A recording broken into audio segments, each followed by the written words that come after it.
So today we are looking at a game that is on Kickstarter starting April 5th. Rise to Nobility.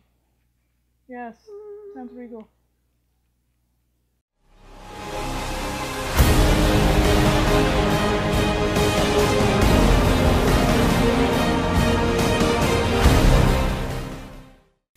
Hey everyone! Welcome to another episode with To Die For Games. I'm Mandy, the board gaming pinup girl. I'm Tracy, the gaming maven.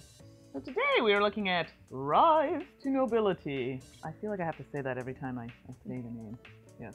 Okay, well before we get all regal, we need to cover a few things first. So, wondering what the game looks like, looking to see, a little bit of the rules? Well, click on a timestamp, and while you're there, give us a comment, let us know what you think. We also have a subscribe button that you can click on to let you see what's coming up next. Oh, that's good. You guys check that out. So I think we're set up, ready to go, so let's get to it. Rise to Nobility is a worker placement type game where we use workers and dice to gain points. There are various actions on the board. We can also use settlers to do so. Let's see if we can settle some lands and steal some spaces from other players to get these points after 10 rounds to see who's the winner. So here we have Rise to Nobility. These are all the lovely components for the game. First we have a wonderful, beautiful, huge game board. Then we have our player boards that you're going to be playing your houses and your people to. Scoreboard, because we do want to score in this game. Then we have our houses and our settler meeples. We have our dice, which we're going to be using to place on the board. We have building tiles, stone council tiles, the ship tiles. We have these reference cards for each player, as well as some setup cards. So depending upon number of players, the setup's going to be a little different. Then we have our settler cards. There are 1s and 2s, and I'll explain what happens with those in setup. We have our character cards that each player is going to get one. We also have all of our wonderful goods here, our cute little start player token, our round markers. This is going to determine rounds. Some modifier tokens, which are going to help with dice rolls, gold, and then finally we have all of our markers to place on our board for reputation, onto the score track for marking, as well as onto the player board for the nobility track. So here we have the board all set up for Rise to Nobility. It's a very large board, so it doesn't fully fit on, but we're going to show you all the different parts of the board. So first thing we're going to do obviously is we're going to put our round track marker on the first spot of the round track. It's 10 rounds, so you want to make sure you're keeping track of that because there's a lot going on. Then we're going to place one of the ship tiles to the ship here. This is where we're going to be able to sell stuff. There we go. Then what we do is we place 6 building tiles out. Normally they would go underneath, as you can see, but just due to space, I'm just showing them here on the board. And this is another action you'll be able to take. Then we fill up the stone council with the tiles. That will be another action you can take later in the game. In addition to that, each player is going to start with one of the settler cards with a 1. So there are 1s and there are 2s. So each player will get one of the settler cards. They won't get these settlers right away, but they will be able to earn them. So this will go beside their player board. Then the rest of them are going to get shuffled. The 1s and 2s are going to get shuffled together. And there's going to be, like this, just to the side of the board, there'll be 6 played face up so that people have the ability to get more settlers. After that, players will place one of their markers onto the nobility track. They will place a marker on their spot in the 0 spot here on the score track. Then each player will take a player board and they will place another marker here on 9. There's a little circle, so you'll be able to see exactly where to put that marker. So your reputation track, which is this, is going to start at 9. The rest of your board has spots for your houses and your workers when you earn them and buy them. Then all your spots for your resource storage and spots to play out your buildings and possible points for community buildings that you can later earn in the game. We do start with 1 house, but no settlers. Those you do have to earn. You will also start with 8 gold. The last thing the players will receive is a character card. So this character here is something that a player will start with. What it will give you is it will give you one type of resource that you can spend in addition to the ones you can normally spend, which I'll explain later. It also has a little benefit down here. Now that benefit is allowed to be taken immediately as soon as you reach a certain point on the nobility track where this purple shield is. Now we're ready to play the game.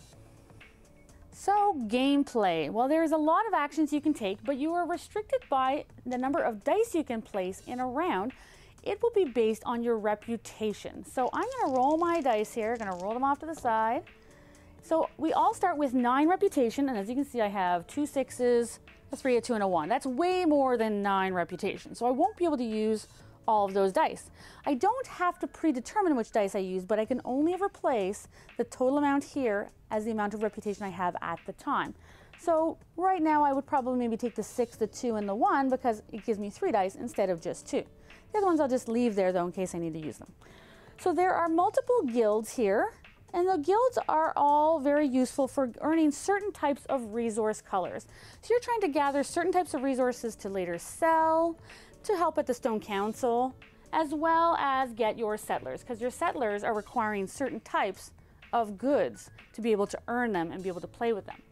So you're going to go to these spots using your die. So anywhere you go, you're going to play in the spots as per the dice numbers. So 1, 2, 3, 4, 5, 6.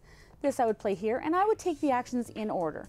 I can take and purchase for 1 gold each the resource of the color matching.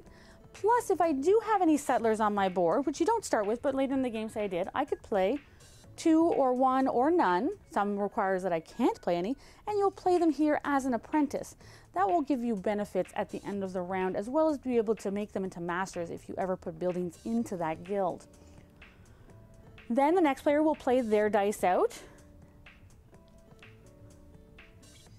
and they will take the appropriate action gathering the resources. The big thing is, depending upon the number of players, if I was to play a second die here, in a 3-player game, for example, only 2 of the spots can ever be taken. So you can block people this way by playing dice there, and then other people cannot play into that guild for that round. So that is a neat little strategy. The other places you can play is Burke the Clerk's office. So Burke the Clerk is interesting. Again, you're just simply placing die as per the numbers. This allows you to take modifier tokens, which allow you to put one of your dice up or down 1, and you can use multiples on a single die. It doesn't roll over from a 1 to a 6 and vice versa, so it's just from 1 to 6.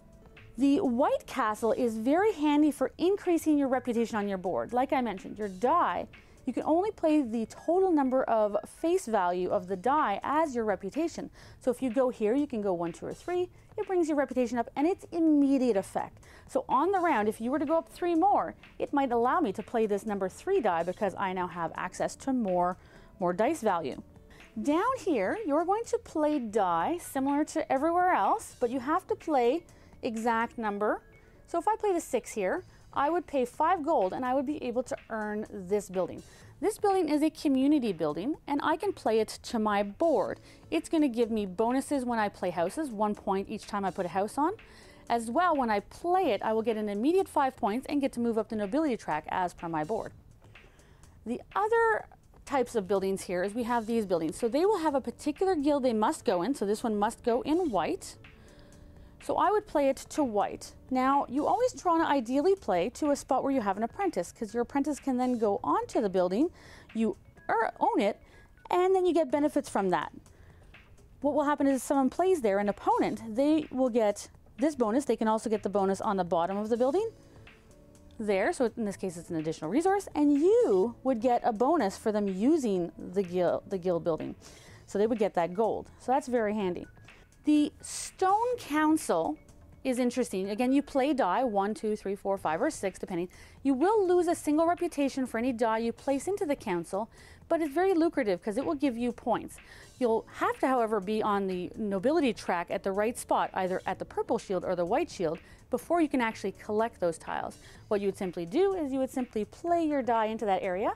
You also must have a settler that matches the type of race. So you need to have a human, a dwarf, or an elf. I can't play into this column if I don't have an elf settler card. But let's say I have a human and I want to play here, and I have the resources that match, which is 2 yellow and some gold, 2 gold. I would play my die on this, cash that in. I'd be at the right nobility level on the track, and I would gain 4 points. So that's another way to gain some more points. The other spot on the bottom half of the board here that you can do is shipping. So again, you play a die matching the number. Here, when you play a 1, you can sell 1 good to the ship. If you play 6, you could sell up to 6 goods. placing them on the right spot. So there are also a limited number of a type of good. So there's only, in this case, 1 white good that can be sold for 3 gold each, but you could sell 3 green. So this would allow me to sell 3 of any types if I had them and if I wished to.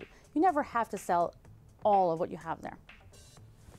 So there are also 2 spots on the top of the board here, and this is where you're going to be able to get more settlers, usually sometimes better settlers because they will give you more victory points, but they also require more resources to get them. And you can also buy houses because in order to be able to put these settlers into your town, you will need to have houses for them to live in.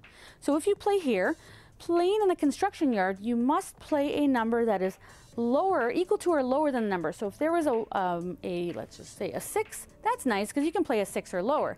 However, if there's a 1 here, you could only play a 1.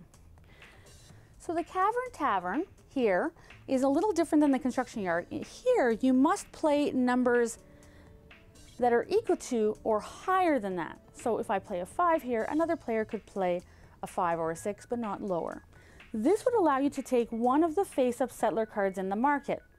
You want to look at them and determine, maybe certain resources, certain amount of value, victory points, and what they're going to give you. What you do is then you take the card and you'll play it over to your player board. You can only ever have 3 incomplete settlers. So you can have a number of completed settlers, so you've settled them with houses, but you can only ever have 3 of these in your own town that aren't completed yet. Then you would immediately fill the spot up so that there are 6 available for the next player. These are similar to the guilds, like the construction yard, in that number of players are only allowed to play here. So if there's 3 players, only 3 of these 5 spots would be allowed. So you've got to be careful. If these are all filled up, you won't get to take that action this turn. We're going to show you a little bit about how the player boards work. So when you take actions, you're going to take your die and play them to the game board. And then if anything comes onto your board, you're going to store it in the right spots accordingly. So here is where you would put all of your resources. You'll know exactly how many you have of each. You'll put what I do is I put my completed ones up here. We're going to see what's going to happen in the final product, but I will put them up here so that I know that my uncompleted ones are over here, and I'll know what types of resources I have to play to be able to get them into my town. This is where I would place my houses. Now, houses get placed out into these construction spots. They are useful for getting your guys. So you cannot cash in and collect these settlers. They cannot come to your town until you have a house that you can put out. These are the community buildings that you would collect from the building area of the action of the game board. And what these give you is every time you put a house out, you'll get a victory point. But as soon as you put a community building out, you will also get 2 up on the nobility track and 5 victory points. So these can be quite lucrative because they will give you points right away as well as points throughout the game if you're planning on really building up your town. When you play workers, your workers will be here and they're just going to kind of sit here until you play them out to the game board as apprentices and possibly masters. Your houses will store here until they can be played here, and this is where you would put them when you go to the construction yard. When I want to, on my turn, I would take an action on the board with one of my die, and I can also choose to, if I have the right amount of resources for my settlers here, what I need to do is there is a minimum score value and a maximum score value. So what does that mean? You can get a minimum of 8 points, but you also need to pay a minimum of 8 resources, at least 1 of each color, so you need to have at least 4, plus the maximum you can have of a single type is 3. So I could play 3 blue, 2 green, 1 and 1, or 1 and 2. So that would still fall within the parameters. That would give me a minimum of 8. I would get 8 victory points. I would cash those in, and I would get what's up here, which is 1 settler and 1 up on the nobility track. And I would play that, from my case, I would play it up here. You cash out from here, and I would get another little meeple. As I mentioned with the character card, in that case, I actually had settlers that required white resources. My character allows me to play 1 more than the maximum required. So if I had a lot of white and I wanted to play more than the 3 white to help make the 8 I need, then I could play out an extra white because of that character. You can also play to a maximum. So what I said was the minimum of 8. The maximum number gives you up to 12 victory points, but it means you have to spend more resources to do that. This here is your reputation track, and this is where you're going to want to move up because, again, this total can only be played based on where you are on this track. So you want to advance that up as you can so you can play more dice out. So end of round. Once all players have played out all of their dice to the various spots, we're then going to collect gold. So what's going to happen is all the apprentices that are left, guild masters don't get you anything, but apprentices do. Now it's based on number of players. Again, you can only play 3 to an area if it's a 3-player game, and you can play more if there are more players. In a 3-player game, if there's just a single apprentice in the slots available, they will get 3 points. However, in a spot where there are more than 1 apprentice, they will get, in this case, they would get 1 each. If there was 2 in a single spot, say if there was 2 here, then each apprentice would get 2 gold. Then at end of round, we're going to do a couple of cleanup. If there are any buildings that are here, we're going to move them over. So if this one was gone, they would slide over, and we would replace to the more expensive end. The ship would come off and we would replace it with a new one. If there were any stone council tiles that had dice on them, the dice would be returned and the stone council tiles would come off and new ones would be put in their place. All meeples stay where they are, but all dice are returned to the players. End game scoring. So there's some scoring that happens during the game. When you play buildings out, you will earn the nobility track and gain the points. In the Stone Council, you will gain those as soon as you receive them. As well as on your player board, you'll receive points for any community buildings you've played and any houses you play after you have a community building. End of game, you will then score points for every 2 resources you have. So for every 2 you have, you will get 1 victory point that is on your player board. And we will also score for where you are on the nobility track. So starting here, you would start with 2 to a maximum of 10. Those would be scored at the end. Most points wins.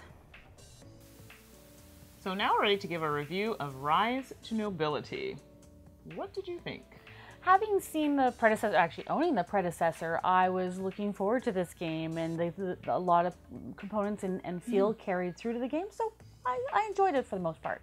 So I liked this game. There are a few things that I definitely want to touch on, but overall I would say it was a like. We'll go with that. Okay. So let's start off with, it's going to be kind of hard to talk about artwork and theme because it is a prototype. It's going to be on Kickstarter April 5th. So we won't spend too much time. We can maybe talk about the direction. I mean, the art was done by D'Amico, so we know it's going to be gorgeous. It's going to be fantastic if you've seen any of his other stuff. So that's the one thing that drew me to it was his art. So art direction, I like where it's going. I mean, it is a bit busy, but I think it works for the idea of the game. The colors are vibrant. You know who did the art on this game. I mean, there's that signature look. So yeah. I really like that. I thought that was nice. Oh, and it came with a little booklet with like an actual cool little story, which really kind of tied in the games and tied in the feel of the actual story to the game itself. Right. So that was really neat. Yeah. So lots of good stuff with art and theme. I liked the whole concept. They had the different races. Like, it all tied in because I think they were kind of tying it in with the Cavern Tavern world. Yeah. So if you own that game, you'll see a lot of similar places on the board or ideas. So that definitely appealed to me and worked out nicely. So we're not really going to come out and comment on quality because we have a prototype. So we're going to kind of skip over that a little bit. So maybe let's skip down to gameplay. So this game, you're using the dice kind of as your workers. Now you have settlers, but they're not really your workers. You're using them for parts of the board, but the dice are really how you take your actions. And I like that you're forced to up your reputation if you want to try to use more of your dice, because if you roll high, right, you might only be able to use 2, but if you roll low, you can use possibly all 5, depending upon where you are on your track, because the value matters. So that was a really unique mechanic that I don't think I've seen before. So that, I think, is what intrigued me the most. Playing onto the guilds and stuff is very similar to a lot of games where you're planning ahead and collecting resources and playing to the guild so that you can benefit when other people go to that action. Right. So that kind of had a standard traditional kind of feel to it. So I definitely think this is the type of game, if you have more players, it's a bit more competitive versus you're kind of, even though there's less spaces, I know like when we played at 3, it wasn't overly competitive, but we're not overly competitive players. There is that. Like, you know, there was the odd blocking where, especially on like the top parts where you're getting settlers or the construction yard, but it wasn't like, I'm going to put a 1 there and see that no one else has a 1. Like, I wasn't really looking to see if anyone else had the dice numbers, but if I happened to block someone, I kind of enjoyed it a little bit. See? I knew it. But there were some spaces I noticed on the board, like you would have use for them for the first part of the game, and then you won't have use for them after. So like when you're trying to increase the amount of your die rolls, you know, because you start with a 9, but you can increase it by using a space on the board. I mean, you can only use that for so long, and then after it's not good to you. It's no good to you at that point. You might have reached the max, or it's just not it's a waste of an action. Yeah. So in that sense, you almost everybody kind of has to do that relatively early in order to get the most use out of their dice. Exactly. So I do like the fact that there were different spaces that you can use. I mean, yeah, if you wanted a bit of that competition, that was there as well. I enjoyed that. You know, I'm a big feld lover, so I like things that give you options. I like games that allow you to win in a variety of ways. Yes, like you've got the ship where you can sell stuff, but you got to Right. be careful because you want to keep your resources. You've got the stone gill, and where you're gonna, you know, again, spend resources for victory points, move up Right. the nobility track. There are a lot of ways. Right. So that's always a good thing. I don't know for me if it was like a difficult level thing. Like, I don't know. I didn't find the game overly difficult. Like, I know we talked about this, and as like a rating, like if you want to use like a BGG rating, I thought this game was like a 2.5 at most.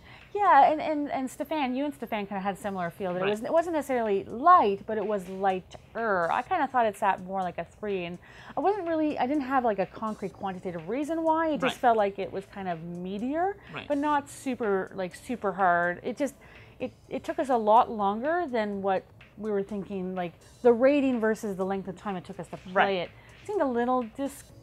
discongruent. Like they didn't match up. Right. So, but overall, the complexity was enough that people could learn it, but there's enough strategy for gamers to really want to play it. Right. So I would definitely agree with that. For me, I don't know. I'm used to like super heavy games, and I feel like when I have those options where it's really difficult, I'm like, ooh, I'm interested from start to finish. So this game to me seemed long when it got to a certain point, and I don't think it's a thing where you would just take 2 rounds off and it'd be fine, because I know you said you felt like at 8 rounds you may not have found that would have been enough. Depending on what you have to do, like there's quite a few times where I was forced. I was like, oh well, now I got no action I can really take that are going to benefit me just due to Right. the nature of the roles and where people placed. So I needed those extra couple rounds. But if you're doing really, really well with your strategy, you might not need those extra rounds. So you could possibly do it in less than 10 rounds. Just my strategy didn't work well in less than 10. Right. So usually I have no strategy when I play a game. I just a little bit of this, a little bit of this, and see what works. That's just the type of player I am. Maybe it's just the type of games that I play. So I just found, for me, around 8, I was like, okay, You're done. I'm good. I can just, obviously I'm not going to give up on the game, but I felt like I had, enough points that I was ahead. I just like, yeah, I mean, I can do this and do this, but it was kind of like wasted actions for me. So I felt when I have a game that I'm really enjoying, I shouldn't really be able to feel the length, and I did find that around round 8 I was feeling that a little bit.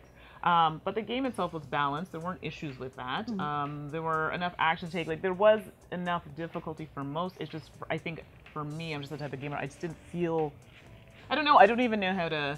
I know there's no quantitative. It was just kind of weird. It No. wasn't like I was disappointed in the game. It was just kind of No. oh, okay. It's good. It's good. So, yeah. I I'm guess. just so used to getting wowed sometimes Yes. by some of these unusual mechanics. Right. This one did some unusual mechanics, but it was subtle. So you kind of got to appreciate that subtlety of the new stuff that's added. I think. Right. I usually get a warm and fuzzy when I'm like, whoa. This was like, oh, okay. It's good. Yeah, it's good. So I think overall that's the idea. Comparable games. So there's quite a few. 2 that come to mind: Alien Frontiers, because similar, you have to use values of dice. There's certain values in different areas of the board. But the big one is Trois, I would say, because Trois does similar things with the dice and how you place them on the board. And I think we were talking about Marco Polo. Like, there are some differences, but yeah, you're using dice, and on certain spots it has to be high. I think it's higher than, if I'm not mistaken, in order to play your dice. So in that respect, it's kind of similar. So those are the type of games. I actually think Marco Polo would probably be, maybe it's a bit lighter. Marco Polo is definitely lighter than this It's game. a bit for lighter sure, than this but- game, I would say. So it would definitely be a bit more than that. So that's kind of a gauge for you. So overall, for me, this was a like. So I would definitely play it.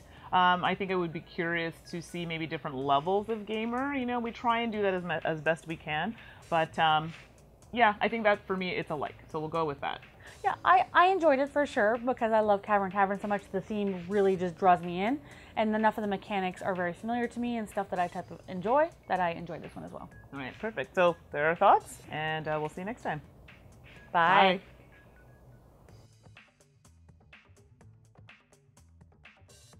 Follow us on social media.